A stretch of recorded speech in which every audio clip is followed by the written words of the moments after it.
SC, ఎస్టీలపై దాడుల నిరోధం, హక్కుల రక్షణకు జిల్లా యంత్రాంగం అత్యంత ప్రాధాన్యత ఇస్తుందని జిల్లా కలెక్టర్ బి. చంద్రశేఖర్ తెలిపారు.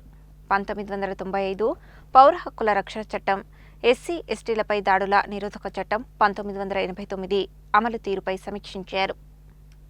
జిల్లా కలెక్టర్ అధ్యక్షతన కలెక్టర్ కార్యాలయ సమావేశ మందిరంలో జిల్లా స్థాయి SC, ST vigilance monitoring committee సమావేశంలో 1995 పౌర హక్కుల రక్షణ చట్టం, ఎస్సీ, ఎస్టీలపై దాడుల నిరోధక చట్టం 1989 అమలు తీరుపై సమీక్షించారు. ప్రజాప్రతినిధులు, అధికారులు, జిల్లా SC, ST vigilance monitoring committee సభ్యుల సహకారంతో ఎస్సీ, ఎస్టీలపై దాడులు జరగకుండా నిరోధించడం, దాడులకు గురైన వారికి న్యాయం చేసేందుకు తక్షణ చర్యలు తీసుకుంటామని జిల్లా కలెక్టర్ చెప్పారు. ఎస్సీ, ఎస్టీలపై దాడులకు గురైన సందర్భాలలో తక్షణమే కేసులు నమోదు చేయడం, ఎఫ్ఐఆర్ నమోదు, బాధితులకు నష్టపరిహారం అందజేత, కేసులను సత్వరం పరిష్కరించేందుకు పోలీసు, రెవెన్యూ శాఖల ఆధ్వర్యంలో ప్రక్రియను వేగవంతం చేసేలా చర్యలు తీసుకుంటామన్నారు. ఎస్సీ, ఎస్టీలు ఎక్కువగా ఉండే చోట వారి సమస్యల పరిష్కారానికి కృషి చేస్తామని, దళిత వాడల్లో పారిశుద్ధ్యం, టాయిలెట్ల నిర్మాణం, డ్రైనేజీ తదితర సౌకర్యాల కల్పనకు కృషి చేస్తామని తెలిపారు. అలాగే ఎస్సీ, ఎస్టీ తండాలలో నాటుసారా బారిన పడకుండా పోలీసు, ఎక్సైజ్ శాఖ తరపున తగు చర్యలు తీసుకుంటామని, ప్రభుత్వం ద్వారా వారికి జీవనోపాధి కార్యక్రమాలు అమలు చేస్తామని, అటవీ భూములకు సంబంధించి వారికి అందాల్సిన హక్కులను కల్పించే విధంగా చూస్తామని, ఎస్సీ, ఎస్టీలకు సంబంధించి భూ ఆక్రమణ కేసుల విషయాల్లో వెంటనే చర్యలు తీసుకునేలా అధికారులు చూడాలని ఆయన ఆదేశించారు. ఈ సందర్భంగా గత సమావేశంలో చర్చించిన అంశాలపై తీసుకున్న చర్యలు, ఈ 3 నెలల కాలంలో నమోదైన కేసులు, వాటి పరిష్కారం, ఇన్వెస్టిగేషన్, ఎఫ్ఐఆర్ నమోదు, నష్టపరిహారం అందజేతపై సమావేశంలో చర్చించారు. కాగా జిల్లాలో ఎస్సీ, ఎస్టీలపై దాడులకు సంబంధించి 49 కేసులు విచారణలో ఉండగా పెండింగ్ ట్రయల్ కేసులు 798 ఉన్నట్లు సాంఘిక సంక్షేమ శాఖ డిప్యూటీ డైరెక్టర్ శశికళ సమావేశం దృష్టికి తీసుకొచ్చారు.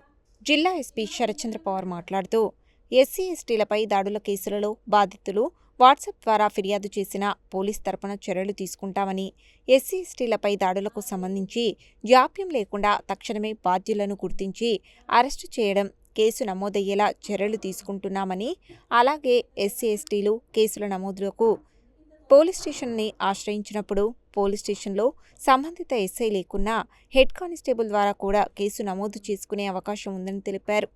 కేసుల నమోదుకు ఎలాంటి సంఘం ద్వారా బాధితులు రావాల్సిన అవసరం లేదని, పోలీసులే తగు చర్యలు తీసుకుంటారని ఎస్పీ స్పష్టం చేశారు.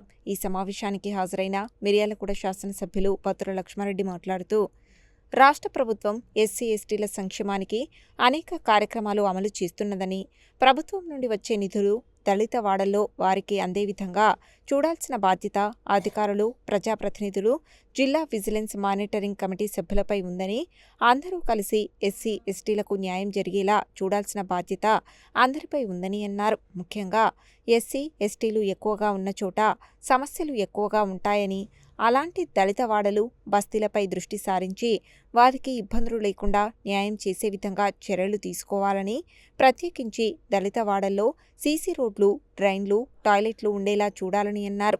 తన నియోజకవర్గంలోని 119 గ్రామ పంచాయతీలలో 7, 8 తండాలలో నాటుసారా ఎక్కువగా ఉందని, దీనివల్ల అక్కడ ఉన్న ఎస్సీ, ఎస్టీలు సారాకు బానిసై ఊపిరితిత్తుల క్యాన్సర్తో మరణిస్తున్నారని, దీనిపై చర్యలు తీసుకోవాలని, ఆ గ్రామాలలో పునరావాసంలో భాగంగా ప్రభుత్వం తరపున వారికి జీవనోపాధి కార్యక్రమాలను అమలు చేయాలని కోరారు. అలాగే అటవీ ప్రాంతంలో నివసించే గిరిజనులకు అటవీ భూములపై హక్కులు కల్పించేలా చేయాలని, ఎస్సీ, ఎస్టీలకు అమలు చేస్తున్న రుణాలను సకాలంలో అందేలా చర్యలు తీసుకోవాలని కోరారు. సభ్యురాలు శంకు ధనలక్ష్మి మాట్లాడుతూ గ్రామకంఠం భూములను కొందరు పెద్దలు ఆక్రమిస్తున్నారని, దీనివల్ల కొన్ని చోట్ల ఎస్సీ, ఎస్టీలకు అన్యాయం జరుగుతున్నదని, పోలీస్ స్టేషన్లో బాధితులు ఫిర్యాదు చేసేందుకు హెల్ప్ డెస్క్లను ఏర్పాటు చేయాలని, అలాగే నల్గొండ పరిధిలోకి వచ్చే ఒక కేసు విషయంలో ఎఫ్ఐఆర్ నమోదు చేసినప్పటికీ చర్యలు తీసుకోవడంలో జాప్యం జరుగుతున్నదని సమావేశం దృష్టికి తీసుకొచ్చారు. మరో సభ్యురాలు అనితాకుమారి మాట్లాడుతూ దేవరకొండ డివిజన్లో ఎస్సీ, ఎస్టీలకు సంబంధించిన కేసులు కోర్టులో చాలా రోజులుగా పెండింగ్లో ఉన్నాయని, వాటి పరిష్కారానికి ప్రత్యేక చొరవ చూపాలని, అలాగే గుర్రంపోడు మండలం పిట్టలగూడెంకు సంబంధించి మీసాల పార్వతమ్మ భూ ఆక్రమణ కేసును పరిష్కరించాలని, చెన్నారం ఎస్టీ గురుకుల పాఠశాల ప్రహరీ లేక విద్యార్థులు ఇబ్బందులు ఎదుర్కొంటున్నారని సమావేశం దృష్టికి తీసుకువచ్చారు. మరో సభ్యులు బూర్గు శ్రీనివాస్ గౌడ్ మాట్లాడుతూ ఎస్సీ ఎస్టీలపై దాడుల సందర్భంగా బాధితులకు పోలీసులు భరోసా కల్పించేలా చూడాలని, దాడికి పాల్పడిన వారిని వెంటనే అరెస్టు చేసినట్లయితే పోలీసులపై నమ్మకం కలుగుతుందని అన్నారు. మరో సభ్యుడు బెజ్జం సైదులు మాట్లాడుతూ ఎస్సీ ఎస్టీలకు ప్రభుత్వం నుండి అందే రుణాలు సరిగ్గా రావడం లేదని, అలాగే దామర్చర్ల మండలం దిలావర్పూర్లో 176 సర్వే నెంబర్లో ఎస్సీలకు ఇప్పటి వరకు పాసు పుస్తకాలు రాలేదని, ఎస్సీ కాలనీలలో టాయిలెట్స్, రోడ్ల నిర్మాణం చేపట్టాలని, మిర్యాలగూడ ప్రాంతంలో కృష్ణా జలాలు కాలుష్యానికి గురికావడం వలన ప్రజలు చర్మ వ్యాధులకు గురవుతున్నారని సమావేశం దృష్టికి తీసుకువచ్చారు. అనంతరం జిల్లా కలెక్టర్ మాట్లాడుతూ సభ్యులు సమావేశంలో లేవనెత్తిన అన్ని అంశాలపై ప్రభుత్వం తరపున అవసరమైన చర్యలు తీసుకుంటామని వెల్లడించారు. ఈ సందర్భంగా దేవరకొండ, నల్గొండ డీఎస్పీలు, సంబంధిత ఆర్డీఓలు ఈ త్రైమాసికంలో ఎస్సీ ఎస్టీలపై జరిగిన దాడులు, ఇన్వెస్టిగేషన్, ఎఫ్ఐఆర్ నమోదు, నష్టపరిహారం చెల్లింపులపై నివేదిక సమర్పించారు.